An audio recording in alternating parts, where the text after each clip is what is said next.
Breaking news చూస్తున్నాం. America అధ్యక్షుడు Donald Trump కి బిగ్ రిలీఫ్ దొరికింది. షట్ డౌన్ ముగింపు దిశగా వచ్చింది. సో షట్ డౌన్ ముగియబోతోంది. మీ అందరికీ తెలిసిందే, షట్ డౌన్ అంటే ప్రభుత్వ యంత్రాంగం మొత్తం కూడా ఒక దీనావస్థలు పడిపోయినట్టే, అచేతన పరిస్థితిలో పడిపోయినట్టే. ప్రభుత్వానికి సంబంధించి ప్రభుత్వ యంత్రాంగం, ప్రభుత్వ ఉద్యోగులు, ప్రభుత్వ అధికారులు మొత్తం ప్రభుత్వం నడిపించడం కోసం ఉపయోగించేటువంటి ఆ అమౌంట్ మొత్తాన్ని కూడా ఒక బడ్జెట్ రూపంలో కాంగ్రెస్ దాన్ని నిర్ణయిస్తుంది. అయితే ఆ కాంగ్రెస్ నిర్ణయాన్ని ఇటు ట్రంప్ ఆమోద ముద్ర వేసి ఆ తరువాత ప్రభుత్వాన్ని సజావుగా నడిపించాల్సిన బాధ్యత ఉంటుంది. సో జనరల్గా బిఫోర్ ఐ స్టార్ట్ విత్, ఇప్పుడు ఆయన సంతకం చేశారు. ఆ కాంగ్రెస్ పెట్టినటువంటి బిల్ పైన షట్ డౌన్ ముగింపు దిశగా ఆయన సైన్ చేశారు. సుమారుగా ఇప్పటికి 45 రోజులు కావస్తోంది.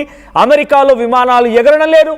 ప్రభుత్వ యంత్రాంగం పూర్తిగా కుంటుపడిపోయింది. కుంటుపడిపోవడం కాదు, కంప్లీట్గా చెతికీల పడిపోయింది, ఫుల్ స్టాప్ పడిపోయింది. సో మీకు డీటెయిల్గా చెప్పే ప్రయత్నం చేస్తాను నేను. సో ముందుగా మన దేశంలో మాదిరిగా పార్లమెంట్లో రాజ్యసభ, లోక్సభ ఎలా ఉంటాయో అమెరికాలో కూడా upper house and lower house ఉంది. So upper house is directly elected from the government itself. డైరెక్ట్గా గవర్నమెంటే ఎన్నుకుంటుంది అప్పర్ హౌస్ని. మేధావులు, ఇంటెలిజెన్స్, ఆర్థికవేత్తలు, సైంటిస్టులు, రకరకాల వారు ఉంటూ ఉంటారు.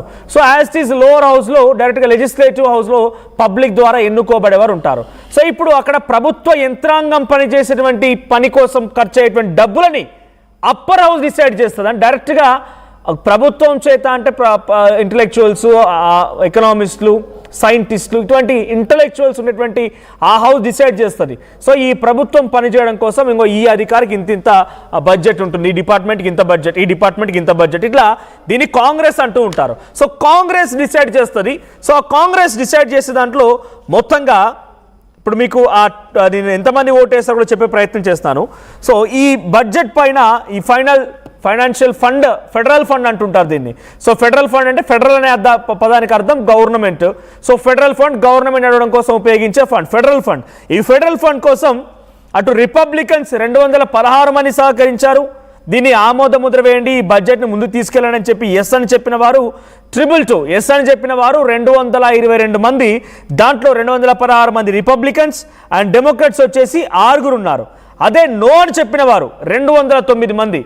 ఈ దీంట్లో మీకు కనబడుతోంది on motion to concur in the senate amendment. Republican 216 మంది ఎస్ అని చెప్పిన వారు, ఆ తర్వాత నో అని చెప్పిన వారు 2 మాత్రమే. రిపబ్లికన్స్ ఈ బిల్లుని ఆమోద ముద్ర వేసి ప్రభుత్వ పనితీరు కోసం ఇంత బడ్జెట్ అని చెప్పిన దాంట్లో నో అని చెప్పిన వారు 2 అయితే 216 మంది ఎస్ అని చెప్పారు. జో బైడెన్ పార్టీ గతంలో అధికారంలో ఉన్నటువంటి పార్టీ చెప్పింది, ఇప్పుడు ఆమోద ముద్ర వేసింది. సో డెమోక్రాట్స్ ఏం చెప్పారంటే, అంటే డొనాల్డ్ ట్రంప్కి సంబంధించి పార్టీ వాళ్ళు ఈ బిల్లుకి ఆమోద ముద్ర వేయాలా వద్దా అని చెప్పే దాంట్లో వేయాలి అని చెప్పి 6 చెప్తే, వద్దు ఈ బిల్లు, ఈ ఫెడరల్ ఫండ్ ఇప్పుడు ఉపయోగపడదు, ఫెడరల్ ఫండ్ ఇంకా కావాలన్నట్టుగా 207 మంది నో చెప్పారట. సో మొత్తంగా 222తో ఈ బిల్ పాస్ అయింది. అత్యధికులు దీనికి ఆమోద ముద్ర వేయడంతో ఈ బిల్ పాస్ అయిపోయింది. సో ఏకంగా డెమోక్రాటిక్ పార్టీకి సంబంధించిన వాళ్ళు, డొనాల్డ్ ట్రంప్ పార్టీకి సంబంధించిన 6 కూడా దీన్ని అంగీకరించారు. సో డొనాల్డ్ ట్రంప్ వద్దని చెప్తున్నా, ఆయన పార్టీకి సంబంధించిన 6 దీన్ని అంగీకరించారు. సో ఇప్పుడు లెజిస్లేచర్ ఫెడరల్ ఫండ్స్, సో ప్రభుత్వం పనిచేయడం కోసం ఉపయోగించిన ఆ ఫండ్స్కి డొనాల్డ్ ట్రంప్ కూడా సైన్ చేశారు. ఒక రోజుకి సగటున 2000 విమానాలు రద్దయిపోయాయి. ఎయిర్ ట్రాఫిక్ కంట్రోలర్ సిస్టమ్స్ లేక కెంటకీ ప్రాంతంలో ఒక ఆయిల్ ట్యాంకర్కి సంబంధించిన విమానం కుప్పగూలిపోయింది, భారీ విధ్వంసానికి కారణమైంది. Air traffic control system staff లేరు. ప్రభుత్వ యంత్రాంగం పనితీరు పూర్తిగా కుంటుపడిపోయింది. ఎటు చూసినా ఒక అగమ్య గోచరమైనటువంటి పరిస్థితి అమెరికాలో ఎదురైంది. ఇన్ఫ్లేషన్కి దారితీసింది. అక్కడ ప్రభుత్వ యంత్రాంగం పనిచేయడం లేదు. ప్రతిదీ కూడా చాలా వరకు ప్రభుత్వ ఉద్యోగులకి సెలవులు ఇచ్చి పంపించేశారు. జీతాలు ఇవ్వలేము, మా దగ్గర ఫెడరల్ ఫండ్స్ ప్రభుత్వం నడిపించడం కోసం డబ్బులు లేవు, కాబట్టి మీరు అంతా మాకు వద్దు అని చెప్పి సెలవులు ఇచ్చి పంపించేశారు ఇక్కడ వాళ్ళు అక్కడ అందరినీ కూడా. సో అక్కడ కాంగ్రెస్ దీన్ని ఆమోద ముద్ర వేసి ఒక ఫెడరల్ ఫండ్ డిసైడ్ చేసి దానికి అప్రూవల్ ఇచ్చి, ఓటింగ్ సిస్టమ్ ద్వారా దాన్ని అప్రూవల్ ఇచ్చి ఆ తర్వాత డొనాల్డ్ ట్రంప్ పంపిస్తే డొనాల్డ్ ట్రంప్ అధ్యక్షుడిగా దానికి అప్రూవల్ ఇచ్చేసి సైన్ చేసి దానిని అమలు పరచాలి. కానీ ఏం చేశాడంటే, ఆయన 45 రోజులు కావస్తోంది, నేను దానికి ఆమోద ముద్ర వేయను, దాన్ని పట్టించుకోలేదు, కరెక్ట్గా లేదు, ఈ ఫెడరల్ ఫండ్స్ అనేవి ఉపయోగపడవు, ఈ ఫెడరల్ ఫండ్స్ అనేవి తప్పిదాలుగా ఉన్నాయని చెప్పి ఆయన ఏం సంతకం చేయకుండా మౌనంగా ఉండిపోయాడు. దీంతో కొన్ని రోజులుగా ఒక అమెరికా అచేతన పరిస్థితులకు వెళ్ళిపోయింది. పూర్తిగా జీరో అయిపోయింది, శూన్యమైపోయింది. యంత్రాంగం పనిచేయడం లేదు, అధికారులు ఎవరు లేరు, పబ్లిక్కి కరెక్ట్గా అనుకున్న సమయంలో ప్రభుత్వం నుంచి రావాల్సినటువంటి ఫెసిలిటీస్ రావడం లేదు. ప్రతిదీ కూడా ఒక జీరో సిచ్యువేషన్. సో ప్రభుత్వ యంత్రాంగం నడిపించడం కోసం ఉన్నటువంటి బడ్జెట్ మొత్తం కూడా అప్పటికి ఆమోద ముద్ర వేయలేదు కాబట్టి ఆ ఇయర్కి సంబంధించి బడ్జెట్ విడుదల కాలేదు కాబట్టి అంతా కంప్లీట్గా జీరో అయిపోయింది. ఒకసారి ఆయన ఆ ఫెడరల్ ఫండ్ బడ్జెట్ పైన సంతకం చేస్తున్నటువంటి ఆ విజువల్ ఉంది. ఒకసారి ఇప్పుడు మీరు చూస్తున్న విజువల్లో ఆయన సంతకం చేస్తూ ఉన్నారు. ఒకసారి అక్కడ సిచ్యువేషన్ ఏంటో చూద్దాం. On this vote, the yeas are 222, the nays are 209. The bill is passed. The motion is adopted. On this vote, the yeas are 222, the nays are 209. The bill is passed. The motion is adopted. On this vote, the yeas are 222, the nays are 209. The bill is passed. The motion is adopted. On this vote, the yeas are 222, the nays are 209. On this vote, the yeas are 222, the nays are 209. The bill is passed. The motion is adopted.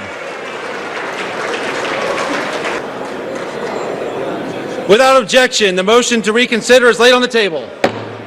And it's an honor now to sign this incredible bill and get our country working again. Thank you.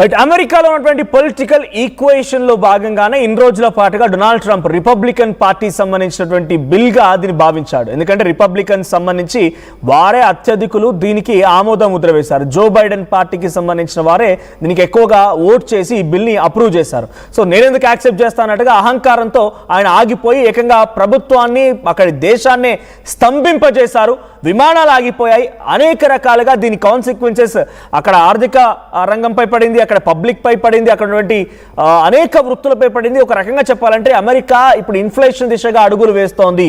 45 రోజుల inflation start అయింది. Of course విమానాలు రాకపోకలు లేవంటే వాళ్ళు రావాల్సిన food correct టైంకి రాదు, medical emergency వస్తుంది, తర్వాత ఫుడ్ ఎమర్జెన్సీ ఉంటుంది, రకరకాలుగా ఇబ్బందులు పడే అవకాశం ఉంటుంది. సో ఈ సిచ్యువేషన్ నుంచి ఆయన కేవలం పొలిటికల్ సినారియోలో భాగంగానే ఆయన ఈ బిల్ని అప్రూవ్ చేయకుండా ఆపేశారు. రిపబ్లికన్ పార్టీ చెప్తే నేను వినాలా, నేను దేశ విదేశాలనే శాసిస్తున్నా, నా అంతటి గొప్ప అహంకారం లేడు, నా అంతటి గొప్ప మేధావి లేడు, అటువంటిది నా దేశంలో ఓడిపోయినటువంటి నా చేతిలో ఓడిపోయినటువంటి ఒక పార్టీ దీనికి అత్యధికులుగా సపోర్ట్ చేస్తే ఆ బిల్ నేను సపోర్ట్ చేయాలి. నో దట్స్ నాట్ హ్యాపెనింగ్ అని చెప్పి ఆయన మౌనంగా ఉంటూ దాన్ని ఆపేశారు. దాదాపుగా ప్రభుత్వం మొత్తం కంప్లీట్గా శూన్యమైపోయింది. ప్రతి యంత్రాంగం మొత్తం కూడా గవర్నమెంట్ హాలిడేస్ ఇచ్చేశారు. గవర్నమెంట్ ఆఫీసర్లకు ఇక్కడ పనిచేసే ప్రభుత్వ యంత్రాంగానికి వాళ్ళందరికీ హాలిడేస్ ఇచ్చి పంపించేశారు. తర్వాత కంప్లీట్ జీరో అయిపోయింది.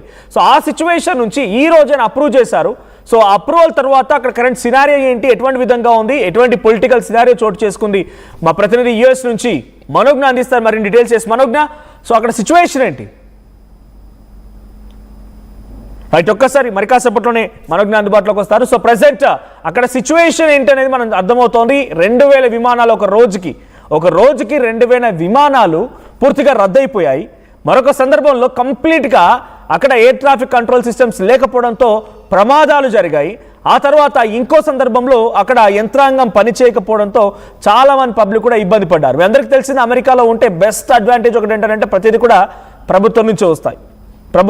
ప్రభుత్వమే ఫ్రీబీస్ అంటూ చూసారా, మనకు వచ్చే చాలా తక్కువ ఫ్రీబీస్. అదే అమెరికాతో పోలిస్తే మన దగ్గర చాలా తక్కువ ఫ్రీబీస్ ఉంటాయి. మనకి ఇచ్చేది ఏంటి, ఈ సన్న బియ్యము, తర్వాత ఇందిరమ్మ ఇండ్లు, లేకపోతే కేంద్రం నుంచి వచ్చే దాంట్లో కొన్ని రకరకాల స్కీమ్స్, సూర్యగారి లాంటి చిన్న స్కీమ్స్, లోన్స్ అన్ని కూడా చాలా తక్కువ. అదే అమెరికాలో ఉంటే ఫ్రీ ఎడ్యుకేషన్, ఫ్రీ హెల్త్ ఇటువంటి చాలా ఉంటూ ఉంటాయి. ఎప్పుడైతే